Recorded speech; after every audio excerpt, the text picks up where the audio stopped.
Sir నమస్కారం sir. నమస్తే. చిరంజీవి గారు ఢిల్లీ వెళ్ళబోతున్నారు. అక్కడ కాంగ్రెస్ పెద్దల్ని కలవబోతున్నారు. అల్లు అర్జున్ గారు ఏదైతే తన చుట్టూ ఒక వివాదం క్రియేట్ అయిపోయింది గదా! ఆయన క్రియేట్ చేసుకున్నారని కూడా మనం మాట్లాడుకోవచ్చు. ఇప్పుడు దాని నుంచి అల్లు అర్జున్ గారు రెస్క్యూ చేయడానికి స్వయంగా మెగాస్టార్ చిరంజీవి గారు రంగంలోకి దిగి కాంగ్రెస్ పెద్దల్ని కలవబోతున్నారంటూ వార్తలైతే వైరల్ అవుతున్నాయి సార్. మరి ఇప్పుడు వైరల్ అవుతున్న వార్తలు నిజమెంతుంది? నిజంగా మరి కాంగ్రెస్ పెద్దల్ని చిరంజీవి గారు కలవబోతున్నారు. ఈ ఇష్యూ గురించి మీరేం చెప్తారు సార్? చిరంజీవి గారు ఢిల్లీ ఎందుకు వెడుతున్నారు అనేది అధికారిక సమాచారం లేదు. ఓకే. రెండోది ఆయన కాంగ్రెస్ పార్టీతో ఉన్నారా లేదా అనే విషయంలో క్లారిటీ లేదు. హ్మ్. ఆ మధ్య ఎప్పుడు కాంగ్రెస్ పార్టీ ఆయన మా సభ్యుడే అని చెప్పేసి క్లెయిమ్ చేసుకోవడం మనం చూసాం. అయితే టెక్నికల్‌గా ఆయన రిజైన్ చేయలేదు కాంగ్రెస్ పార్టీకి. రిజైన్ చేయలేదు కానీ ఆయన ప్రయాణం ఇటీవల కాలంలో భారతీయ జనతా పార్టీతో కొనసాగుతోంది. చాలా క్లియర్‌గా మొన్న ఆయన ఆంధ్రాలో కూటమి ప్రభుత్వం రావాలి అని కోరుకున్నారు. తమ్ముడు అటువైపు ఉండటంతో ఆయన కూడా ఒక వీడియో చేశారు. ఇలా అంటే మోడీ గారు ఆంధ్ర ప్రాంతానికి ఎప్పుడొచ్చినా చిరంజీవి గారికి ఒక స్పెషల్ సీట్ వేస్తూ వస్తున్నారు. ఆయన అల్లూరి సీతారామరాజు విగ్రహావిష్కరణకు వచ్చినప్పుడు చిరంజీవి గారిని పిలిపించుకున్నాడు. కృష్ణ గారు బతుకున్నారు అప్పటికి. సీతారామరాజు పేరు ఒక జనరేషన్కి తెలియజేసినటువంటి కృష్ణ గారిని కాకుండా చిరంజీవి గారిని పిలిచి ఆ వేదిక మీద నుంచోబెట్టుకున్నాడు ఆయన. అలాగే సోము వీర్రాజు గారు ఆయన నేతృత్వంలో ఆంధ్ర భారతీయ జనతా పార్టీ నడిచినంత కాలం చిరంజీవి గారి ఆశీర్వాదంతోనూ వారి సలహాలతోనూ ఆయన పనులు చేసేవాడు. అలాగే ఆ మధ్య ట్రిబుల్ ఆర్కి సంబంధించినటువంటి వ్యవహారంలో కూడా చిరంజీవి గారు అమిత్ షాని కలవటం ఇవన్నీ చేస్తూ వచ్చారు. ఆయన మోడీ గారి ప్రభుత్వం పట్ల చాలా సానుకూలంగా ఉంటాడు. బాలరాముడి మందిరాన్ని ఓపెన్ చేసినప్పుడు కూడా ఆవిష్కరించిన సందర్భంలో కూడా చిరంజీవి గారు ప్రత్యేక ఆహ్వానితుడిగా హాజరయ్యారు అక్కడికి. అలాగే చంద్రబాబు నాయుడు గారి ప్రమాణ స్వీకారం సందర్భంగా చిరంజీవి గారిని పవన్ కళ్యాణ్ని విడిగా పక్కకు తీసుకొచ్చి వాళ్ళిద్దరి చేతులు పైకెత్తి ప్రధాని మోడీ ప్రజలకి అభివాదం చేయటం అనేటువంటి ఒక సన్నివేశం చూస్తే చిరంజీవి గారి ఇటీవల కదలికలన్నీ కూడా టువర్డ్స్ ఎన్డీఏ కనిపిస్తున్నాయి. ఇప్పుడు ఆయన ఢిల్లీ వెడుతున్నాడు అనగానే చిరంజీవి గారు ఢిల్లీ ఎందుకు వెడుతున్నారు అనేది వేరే గొడవ. ఆయన ఏదైనా పని మీద వెళ్ళొచ్చు. అయితే ఇప్పుడున్న స్పెక్యులేషన్ ఏంటంటే రేవంత్ రెడ్డిని కంట్రోల్ చేయటం అనేది ఆపరేషన్. ఇది అల్లు అర్జున్ని కాపాడటం కోసం మాత్రమేనా, లేకపోతే వీళ్ళు ఒక మాట అన్నారు నిన్న, ఏ రకమైనటువంటి స్పెషల్ షోస్కి అనుమతులు ఇవ్వం, ఏ రకమైనటువంటి టికెట్ ప్రైస్ హైక్కి అనుమతించం అని చెప్పారు. కోమటిరెడ్డి గారు ఇంతకు ముందే అన్నాడు. అయితే అది సీఎం గారి నోట్లోంచి కూడా ఆ వాక్యం రావటం అనేది కొంచెం ఇబ్బంది పెట్టి ఉండవచ్చు. ఓకే.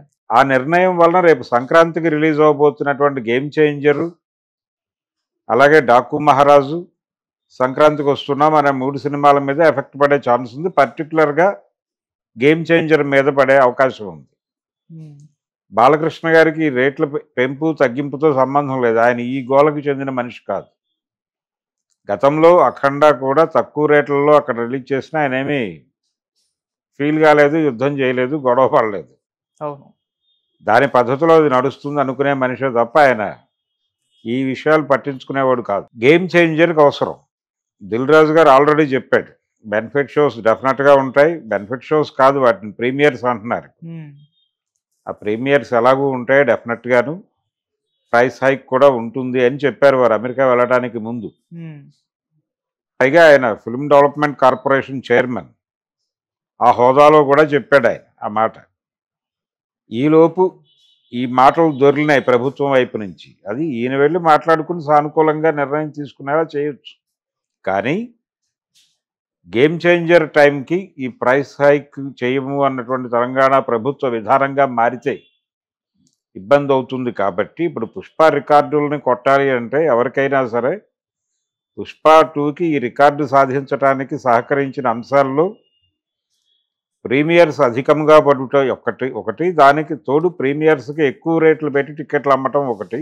అవును. మొదటి 10 రోజులు ఇతర సినిమాలకు ఇచ్చిన హైక్ కంటే కూడా డబుల్ హైక్ ఇచ్చారు.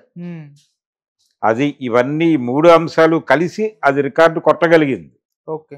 ఇప్పుడు ఇవేమీ లేకుండా ఆ సినిమా రికార్డు కొట్టడం అంటే చాలా శ్రమించాలి సినిమాలు.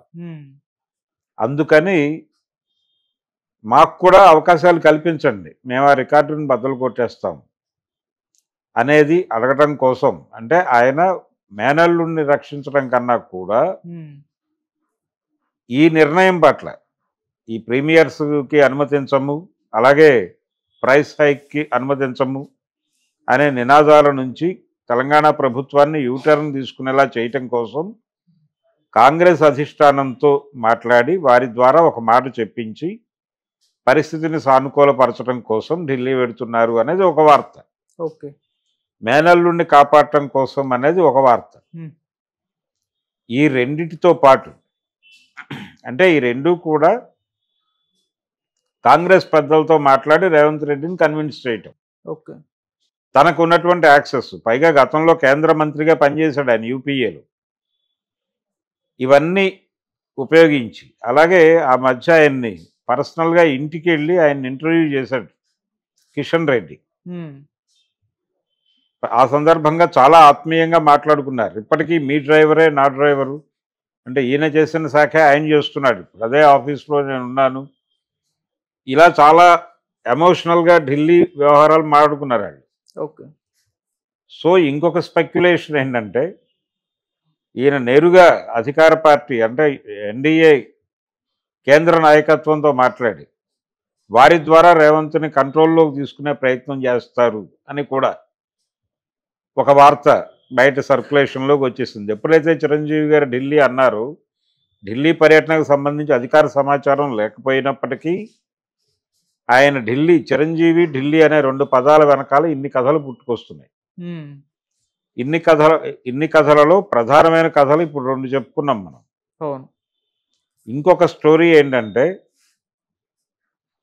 తెలంగాణ ప్రభుత్వాన్ని బర్తరఫ్ చేయించేస్తారా అని కూడా ఒక స్పెక్యులేషన్ మొదలైంది.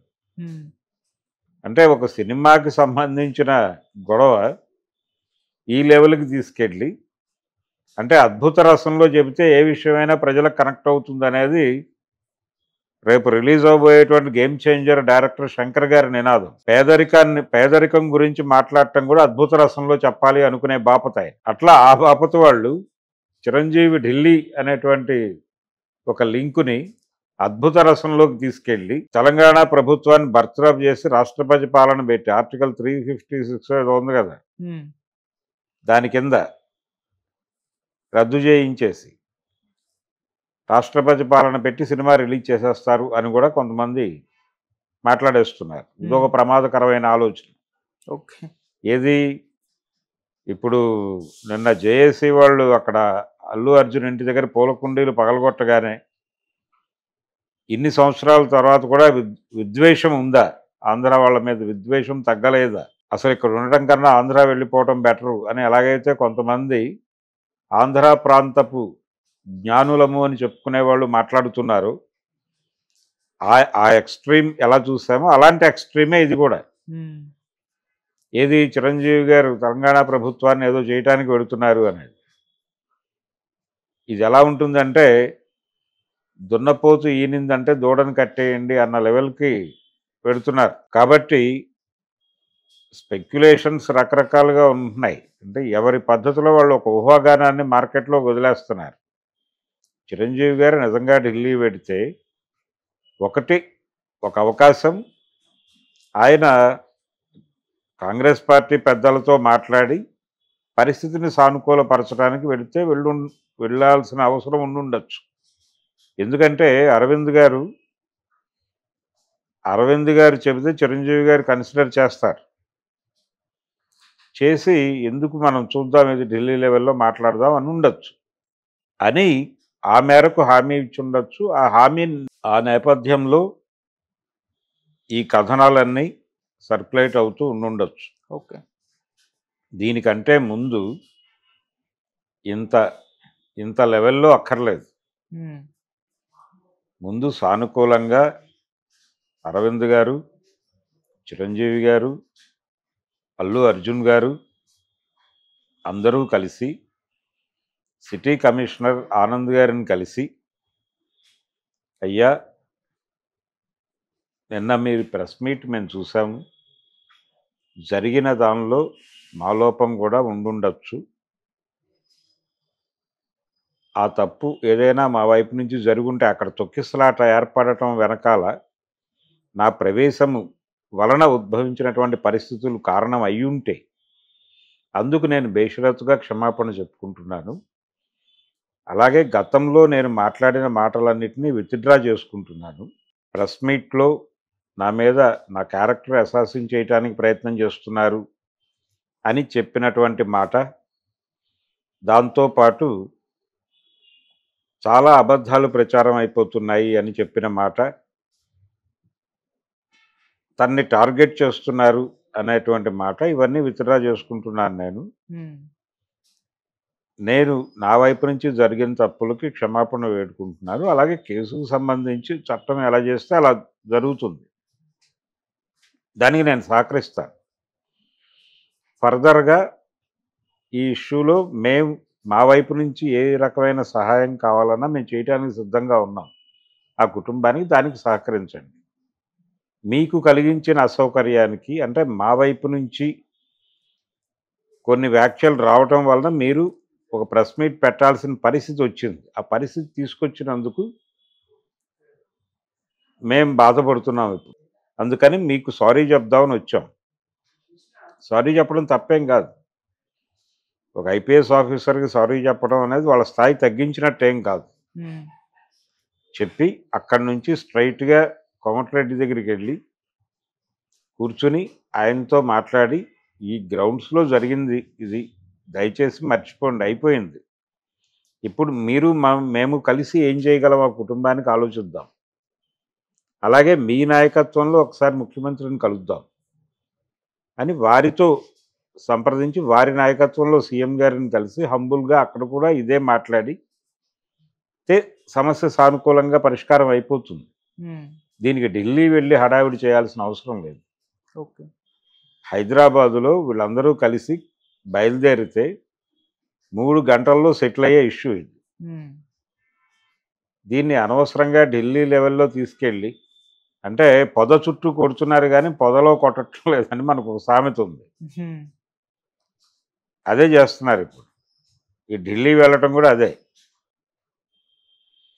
దీని తర్వాత ఇంకెవరో అమెరికా వెడుతుంటే అమెరికన్ ప్రెసిడెంట్తో ఇక్కడ ఇన్ఫ్లుయెన్స్ చేసి కేంద్ర ప్రభుత్వాన్ని ఇన్ఫ్లుయెన్స్ చేసేదాకా కథలు వెళ్తాయి.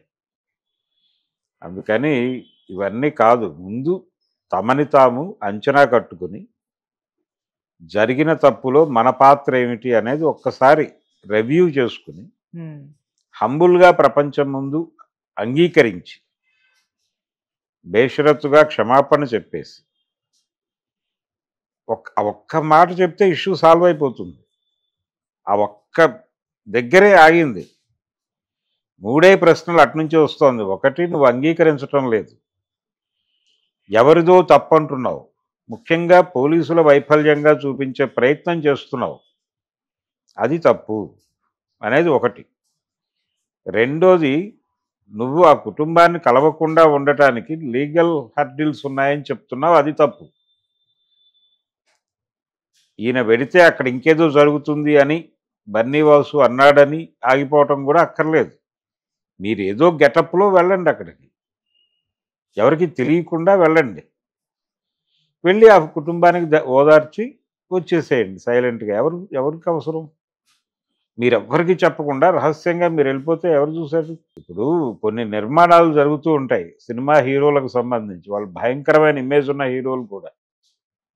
ఎన్టీ రామారావు గారి ఎన్టీఆర్ ఎస్టేట్స్ కన్స్ట్రక్షన్ జరిగేటప్పుడు ఆయన తలపాగా చుట్టుకుని ఒక లుంగీ వేసుకుని అలా నిలబడి దాన్ని పర్యవేక్షించి వెళ్ళిపోయాడు మెడ్రాస్. రోడ్డు మీద నిలబడి ఎవరికి అర్థమయ్యేది కాదు. ఎవరో అనుకునేవాళ్ళు జనాలు, ఎవరికి అవసరం? ఆయనంతటా ఆయన చెప్పుకుంటే తప్ప ఎవరికి తెలిసే అవకాశం లేదు కదా. అట్లా చాలా. చిరంజీవి తన ఐడెంటిటీని బయట పెట్టుకోకుండా వెళ్ళి పనులు చేసుకుని వచ్చిన సందర్భాలు అనేకం. కాబట్టి ఈయన కూడా అలా వెళ్ళి అక్కడ వాళ్ళతో మాట్లాడి, అక్కడ కండిషన్ చూసి డాక్టర్లతో మాట్లాడి వచ్చేయచ్చు. లేదు అక్కడ మీడియాతో మాట్లాడినా ప్రమాదం ఏం లేదు లోపలికి వెళ్ళాక. మీరు చేయవలసింది ఏంటంటే మీ ప్రైవేట్ ఆర్మీని బయట ఉంచి మీ అభిమానులకి మెసేజ్లు ఇచ్చి అక్కడికి రమ్మని చెప్పకుండా ఉంటే చాలు, అంతే. ఏమీ కాదు. ఓకే. ఎంతమంది ఎలా వెళ్ళటం లేదు.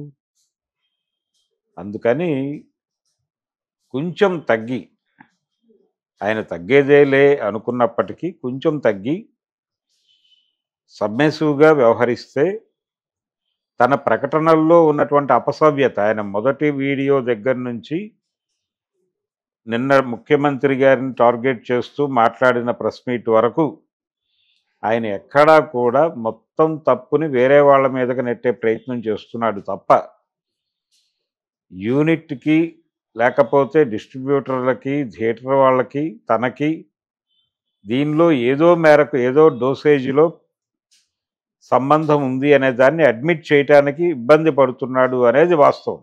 ఓకే. ఆ ఒక్కటి జరిపితే ఇమ్మీడియట్గా వాళ్ళందరూ కలుస్తారు.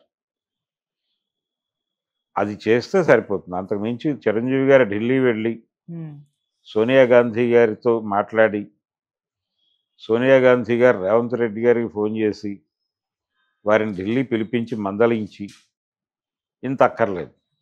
ఓకే. మోడీ గారితో చెప్పి తెలంగాణ ప్రభుత్వాన్ని బర్తరఫ్ చేయించి ఎన్నికలు జరిపి, ఇంకొక మాట కూడా, పుష్ప సినిమాలో ఆయన ఇంట్లో ఫోటో కోసం తన వైఫ్ అడిగిన ఫోటో ఇవ్వలేదని ఇవ్వను అని సీఎం అంటే సీఎంను మార్చేసి తనే ఒక సీఎంని అపాయింట్ చేసి ఆ సీఎంతో ఫోటో దిగి ఇంట్లో పెట్టాడు. ఇంత యుద్ధం నా కోసం, నా మీద ఉన్న ప్రేమతో జరిగింది అనేటువంటి అదే మూలాధారం సినిమాకి. సెంట్రల్ పాయింట్గా దాన్ని నడిపాడు డైరెక్టర్ గారు. కాబట్టి సీఎంను మార్చేసినట్టుగా ఇక్కడ కూడా సీఎంను మార్చేస్తాడా అల్లు అర్జున్ అనే లింక్ ప్రాతిపదికగా ఈ ఆర్టికల్ 356 గురించి చర్చ వస్తుంది. ఓకే. అందుకని ఇంత అక్కర్లేదు, ఇంత జరుగుతుందని నేను అనుకోవడం లేదు. చిరంజీవి గారు ఏదో పర్సనల్ పని మీద ఢిల్లీ వెళ్తూ ఉండుండొచ్చు. ఓకే. ఈ క్రమంలో ఇప్పుడు ఢిల్లీ వాళ్ళు లండన్ నుంచి వస్తున్నారు. గేమ్ చేంజర్ కూడా ఆయనకి ఇంపార్టెంటే. గేమ్ చేంజర్కి వెసులుబాటు గురించి మాట్లాడటానికి వెళ్ళాడన్నా కొంత సెన్స్ ఉంది. అంతవరకే చూడాలి విషయాన్ని. ఎలాగూ ఢిల్లీ వెళ్ళిన తర్వాత ఆయన ఏ పని మీద వెళ్ళారో అక్కడ ఎలాగూ మీడియా కళ్ళు కప్పి ఆయన తిరగలేడు. ఓపెన్గా చెప్తారు అక్కడ. చెప్పిన తర్వాత మాట్లాడుకోవచ్చు. స్పెక్యులేషన్స్ ఎందుకు, గొడవ